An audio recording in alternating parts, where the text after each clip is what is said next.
And the Phoenix Suns are officially going to the NBA Finals courtesy of an all-time performance from the one and the only Chris Paul. We break down CP3's big night as well as their chances to finish off their season with a ring. Welcome, sports fans. Let's get in the game.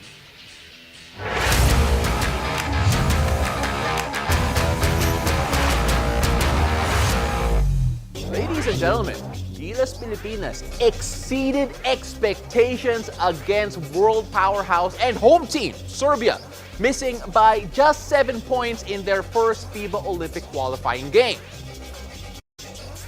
With a final score of 76-83, our young hoopers fought with all their heart, all their puso, and showed the makings of a squad who may one day develop to play alongside the best in the world. Tonight, three-time UAAP champion and teammate to most of the current Gilas lineup, Dian Mamuyak and PBA Rush analyst Charles Chu, joins us to share their reactions to the performance of our Gilas Pilipinas. Mamu, Charles, welcome to the game. Charles, first of all, congratulations on being able to commentate on a game at 2:15 in the morning. But first, we'll go to Mamu. Mamu, nakita mo yung team and what they did against Serbia. How did you feel knowing that most of them are your teammates? First of all, I'd like to say thank you po for having me. Grabe, 3 a.m. na Sir Paul dito sa bahay, pero tumatalon pa ako dito, sumisigaw-sigaw pa ako. Nagising yung magulang mo, Mamu. Especially, kilala mo yung mga naglalaro. Yeah, they played really well. It was an overall great performance by the team. And also, it was a great experience for everyone in that team. Kasi for us, especially for us, a basketball program who is aspiring to improve the quality of basketball, it's a really, really huge experience for everyone, from the players to the coaching staff. Well, Charles, on your side, you covered the game at 2:30 a.m. Medyo puyat ka pa ngayon, but I just want to get your maybe rough thoughts. What were your expectations before the game, and did they change after? And what does this say about the future for, of course, our national squad? Okay, may isa pang game mamaya, so I have to rest, no, and prepare. But they actually exceeded my expectations. To be honest, I thought we would lose the game, and I thought we'd lose by at least double digits or maybe 15 points. But I think it was clear, especially the way we played in the first half. Whenever Serbia would make our run, we'd make our run. We never let them really pull away. We never, folded or showed that we were afraid. And I think that was a big key. And then in the second half, we made our run. We had a chance to take, maybe even win that game if a few of our three-pointers down the stretch went in. So it was a pleasant surprise to me. Charles, grabe, tumatalab pa rin yung mga third quarter run ni Coach Tab sa international level, no? I mean, like, we see it in the UAP all the time, but then seeing it happen against a team like Serbia, does that give you hope against the Dominican Republic team later? I think so, but we can't take this Dominican Republic team for granted. Just because we played well for Serbia doesn't mean we're gonna be there or beat Dominican. Dominican's a very good team also. They've scouted. I also saw some of the analytics and numbers on that team. They're a solid team. They play fast, very good with their guards. They like to play a lot of pick and roll. So they're tough, but I think we have a lot of confidence coming from that Serbia game. We will. It's a short turnaround for us, a very emotional game, but I think we'll be right there and we'll be able to compete. And hopefully, if our defense holds up, we would have a chance to win that game. Speaking about that emotional game against Serbia, we actually had the opportunity to talk to one of the most emotionless people on that team kasi Big Chill nga yung nickname niya. Big Chill.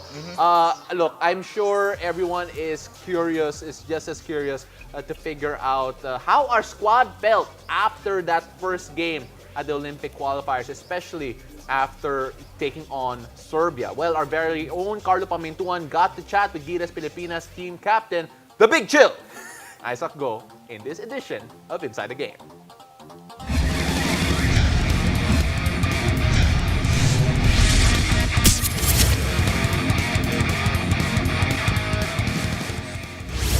All right, after that epic game against Serbia.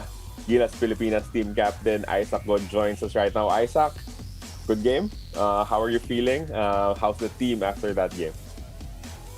I think there's mixed emotions with the team. One was that we feel good because we had a close game against a very good Serbian team, but at the same time there's a frustration in the team that there was so much more we could have done. We could have followed the game plan more. Some guys felt like they should have hit some certain shots. So there's quite a mix of emotion right now with the team. Of course, we won against Korea and Indonesia in the Asia Cup qualifiers. But these are the worlds that we're talking about. Serbia at home, we know they're a tough team. We know they have NBA talent. But for you to push them like that, for you to be up in the fourth quarter, what does this say about your preparations and, the character of this entire squad? I think it's not only the character of the team, but the coaching staff. They did a great job preparing us for Serbia. I think the whole time we were here, that we had our eye on Serbia, and they prepared us well.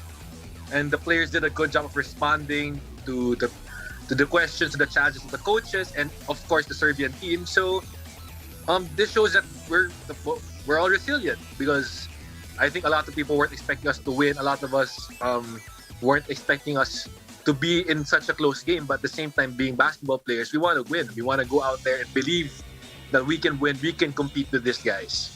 Getting to play against, those taller Chinese centers, did it help in terms of getting that experience against Boban and the other, tall players of Serbia? I would say so. And I think another thing that you have to look at is China and Serbia play quite similar styles in a way that they're very attack-oriented. So we had a little bit of preparation, and at the same time, playing against other people always presents different challenges and different ways for us to improve. Because as Coach Tab said, he wanted preparation games. Because it's one thing going up against yourselves every day in practice, and it's a different going up against a different team who's going to propose different challenges. So I think in that aspect, that China game helped us prepare and understanding that, okay, this is what made other teams do to us. This is what other teams may do to us. We might try to do against them. So that back and forth is really important, and I think that game really helped us improve for this game. Nakatulong rin ba yung paglalaro nyo without Dwight Ramos being there, because you were without him also? Did it really, help you sort of adjust to see what the offense will look like without him? I think it's more of that, the next man mentality. We understand what Dwight gives us. He's a hell of a player, hell of a leader, but just because he's gone, we're not going to be all of a sudden, oh, okay, Dwight's gone, what are we going to do? It's now, he leaves a gap, and it allows players to step in that gap. It allows players to step up, and not even individually, collectively. You saw a lot of guys stepped up today, filled in the holes, took different roles that they weren't normally used to, but stepped up and tried their best to fill that gap. So I think that it's a growing experience for a lot of the guys, and it shows that, okay, we're not just one guy. Anybody can play, anybody can step up. Sobrang bilis kasi nung pangyayari kanina, and we're all hyped up with the game. Nabantayan mo ba si Boban at any point of that contest? I had minimal run-ins with him. I had a few run-ins, but never really had the chance to guard him one-on-one. But what was it like, just having to deal with a presence like that in a game? He's big. First of all, he's big. He's really big and he's strong. But aside from that, you can see how he plays. He knows that he's big and strong. He knows how to get to his spots. He knows how to use what he has to his advantage. And you can see that he knew that he was bigger and stronger than Kai. He was taller than Anj. And that once he got to the spots, he scored. I mean, he's and you can see why he's in the NBA level. At the same time, you can see how he leads his team, he controls the defense, and how he can pass the ball actually. So it shows that is an NBA caliber player, and that's now like one of our standards to say, okay, we've seen what it takes to reach EuroLeague, Serbian MVP to NBA. What is the mentality for the team right now, dealing with what should be a very physical, a very rugged challenge from the Dominican Republic? I think first is that we have to get over this game. It's still quite fresh what happened, so a lot of guys are reflecting what they could have done better, what could have gone. So the first thing we do now is we have to get over that game, get some rest, hydrate. We already received our scouting report for Dominican Republic, so I guess before going to bed, some of the guys or all of the guys are gonna go through it and change of mindset. that's tournament basketball. You don't get a lot of days off, and there's a quick turnaround. So for some of these guys who felt the frustration of the other game, they have a chance to play well tomorrow. So it's just that. It's exciting and we're just getting ready for it. And we know that you are a true student of the game, so bibigyan ka na namin ng oras para aralin yung yung binigay ng coaches mo. I don't want to take any more of your time. Thank you so much for joining us and good luck in your next game, Ice. Thank you, Carlo.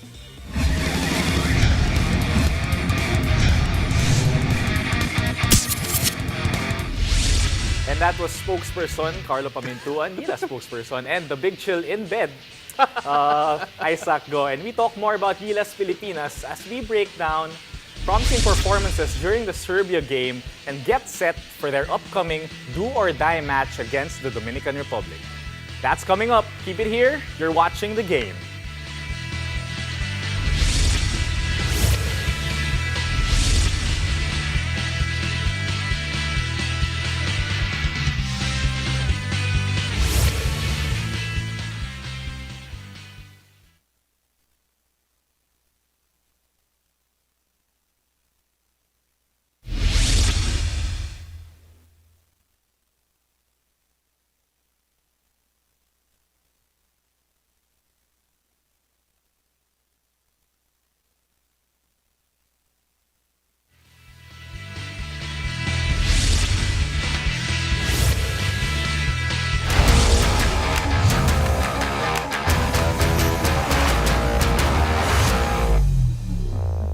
Welcome back to the game. I'm Paulo Del Rosario. We are definitely not done with our 2 a.m. popcorns and heart-stopping basketball action as Gilas Pilipinas prepares for their next game against the Dominican Republic.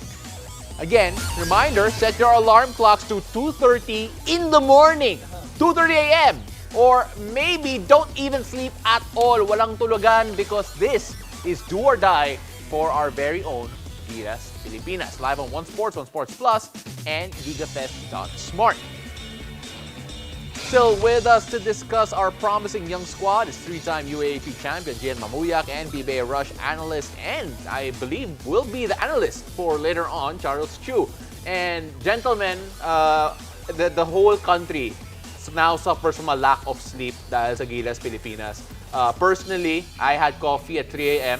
Our Gretchen Ho had popcorn at 3 a.m. and our Carlo Pamintuan had 3 shots of coffee at 3 a.m. It's crazy. Pero looking at this group, Gian, I'll ask you first, Mamu. Yung mga top scorers natin, it's interesting to note that yung scoring natin medyo spread out eh. Ange Kwame obviously had 17, but then you had guys like Jordan Heading, Kai Soto, Justin Baltazar, and even RJ Barrientos almost breaking the double-digit barrier. Yung sistema nito ni Coach Tab, it really allows for everyone to shine, doesn't it? Mamu. Yes, Sir Pao. As great as Ange played, I think it's really important to give credit to the other guys as well for holding their own against this older Serbian team. You had Kai going strong on Boban, preventing that third quarter run by Serbia. Balti and Jordan hitting shots, big shots down the stretch. And you got Mike and Isaac out hustling everyone.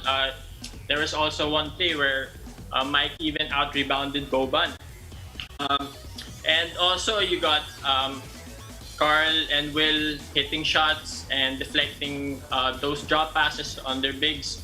And of course you got SJ and RJ doing almost everything on the court. So it was really a great performance and a great effort across the board.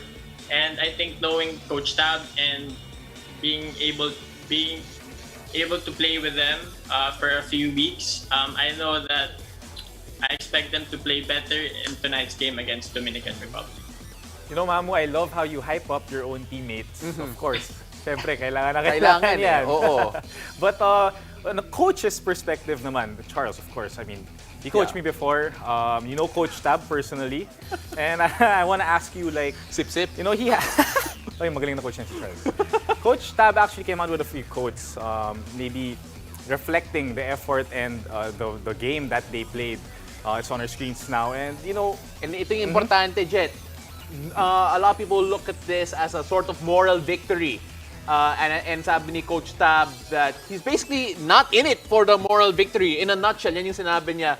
And Charles, when you hear Coach Tab say something like that against what they did in Serbia, what does that say about him and yung sistema natin? Well, I've always known Coach Tab to be like that. Interesting thing was before I saw all these quotes, right after the game, I messaged him, Coach, I know you lost, but you guys played great. But knowing you won't be happy. And he said, yep, you're pretty much right. And the interesting thing was, even before the game, Coach Sandy was telling me, Coach Sandy Arespacochaga was already telling me, no, Coach Tab's not here just to be in this game. He really thinks the team can win. Like, he's really coaching and he's really prepared to do everything.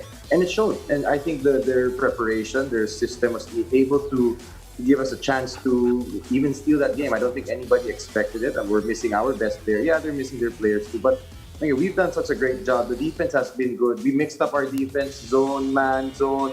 Transition defense has been excellent. Again, that's been one of the factors. Serbia scored 25 points, fast break points the day before against Dominican Republic. Against, they had what, 2, 4? The defense was just great. And every time you defend, he'll have a chance to be in the game. And I think that's why we pretty much in every game that Coach Tab has coached, because he gets the guys to play defense and he gets them to play as a team. Mm-hmm. Well, yeah. Mamu, I was gonna go to Mamu here. Give us a sneak peek.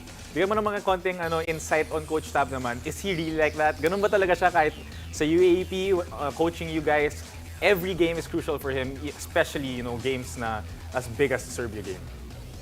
Parang quote niya, Jeff, yung hindi siya happy with it's not a more a lot of people see it as a moral victory, but for him it's not, kasi for him he demands perfection every single time. Every single possession, every single practice, he wants it. Kaya naman we had their chances to win the game. Hindi lang pumasok yung mga tira natin, and then he also mentioned na we were able to solve everything that Serbia actually drew for them. But I think what only separated us or them from us is that the experience that this Serbian team have under their belts. So overall, if we really want a chance to compete against these top class teams, I think we have to have a near to close to perfect games. Or actually, I agree with you there. And you know what? Before we're gonna wrap this up in just a bit. So we saved the hardest question for Coach Charles, kasi we know that he likes these hard questions. And Charles, sa palagay mo ba yung expectations ng Gilas? Well, it now has shot through the roof, because prior to that Serbia game, people were saying that, okay, keep it close, be respectable. But then this time around, we almost actually beat them. Now, Serbia, when they played against Dominican Republic didn't fare as well as we did against Serbia. So, pero sa palagay mo ba that actually changes things for Gilas in terms of yung expectation going in to the Dominican Republic game? Absolutely. The expectations have definitely risen. And that it scares me a little bit, because if you ask me, you remember 2015, our OQP, same thing. Coach Tab did such a good job against France, who eventually won that term. We fought tooth and nail, barely lost. Then the next game we lost against New Zealand. Everybody was in an uproar thinking New Zealand was a bad team and that we should have beat them. But no, that's not true. New Zealand's good. Dominican Republic is good too. Now everybody's saying, yeah, we can beat them. Well, I know. I think we have a chance to beat them, but it puts unfair pressure, I guess, on the guys. But then again, we know. Thank you, Charles and Mamu. Ay, mga atinista. Thank you eh. so much. And when we return, guys, after 16...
welcome back to the game. I'm Paulo De Rosario.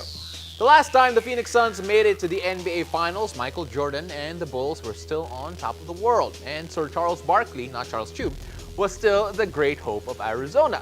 Now, almost 3 decades later, the franchise is headed back to the biggest stage in basketball after closing out the Los Angeles Clippers in the Western Conference Finals. 130 to 103, and the amazing part here is that it was the veteran point guard that everyone was wondering if he would ever make it to the finals that came out big. 41 points! Tito. 41! Tito Chris Paul! Grabe ka! Gumawa si Tito Chris today. Grabe. All eyes were on him. We saw what he did, how he performed, and the numbers just speak for themselves. A great game for him. You know what? Still joining us to talk about today's big game is 3-time UAAP champ, Gian Mamuyak, and NBA hype host. That's right, we changed his title for this one, Coach Charles Chu. And, okay, Mamu, alam mo, the last time Phoenix were in the finals, I bet you he doesn't remember. he wasn't born.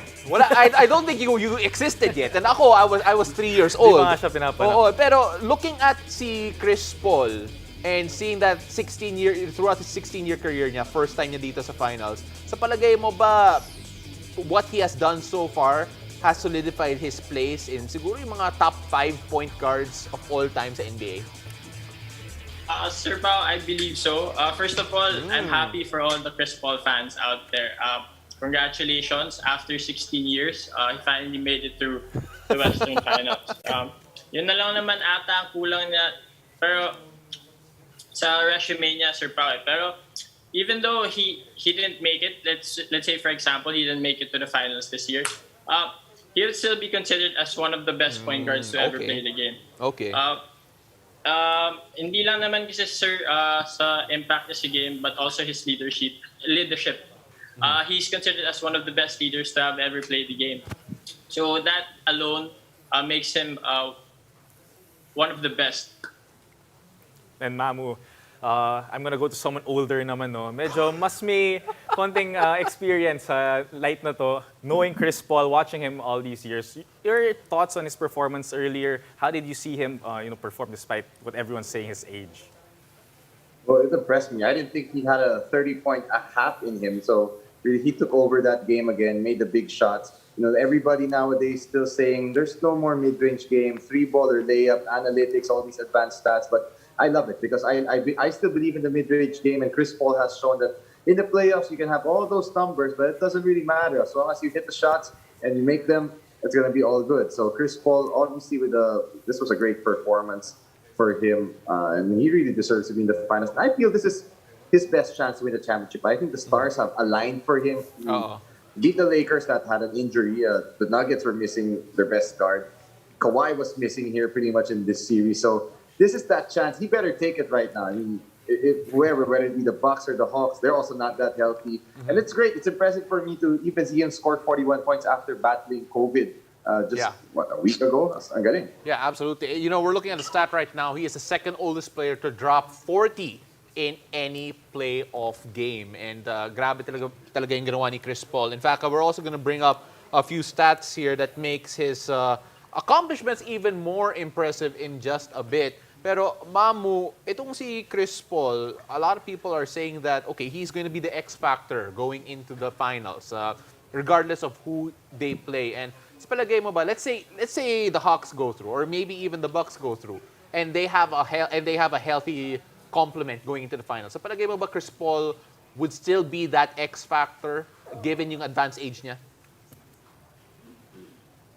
I think, sir, the other players should contribute as well. We all know that Devin Booker hasn't been playing as well as he was back in the Lakers series, but I think he will be the crucial factor for the finals, especially with all the attention being sucked in by Chris Paul now.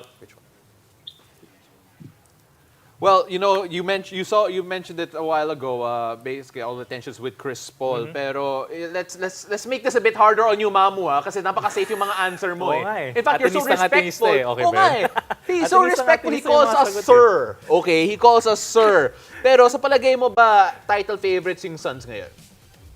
against either of the Hawks Yes or no? the Bucks. Oh, yes or no? Yes or no, Mamu? Oo. Kahit po wala pang news about the severity of Giannis' injury. Wala pa. Let's assume that he'll be able to come back. Okay. Oo. Iba, I'd go with Phoenix po. Okay. Phoenix pa rin. I think Wow. Phoenix has... Phoenix. Wow. With a healthy, With a healthy Giannis. Interesting. Charles, can you disagree with him? Yes. With the healthy Giannis, I had the Bucks winning the championship. Oh, without yan. him. See? Oo. It's That's gonna So be it's a battle of age. Oh, so let's see whether or not that he'll have that mentality for it. But it's incredible. We're having it's a weird playoff series, and it's a weird playoff run. But it's exciting. Oo. Very, very exciting. And you never know. You might be able to see Chris Paul end up with a chip at the end. Thank you very much for joining us, Gian and Charles. Charles, good luck mamaya. And Thank you. Gian, alam ko that you're gonna be joining us sa Puyatan session mamaya for Gilas Pilipinas. Thank you guys for joining us and thank you for watching Laban Pilipinas. I'm Jet Manuel. I'm Paolo Del Sario. This has been The Game.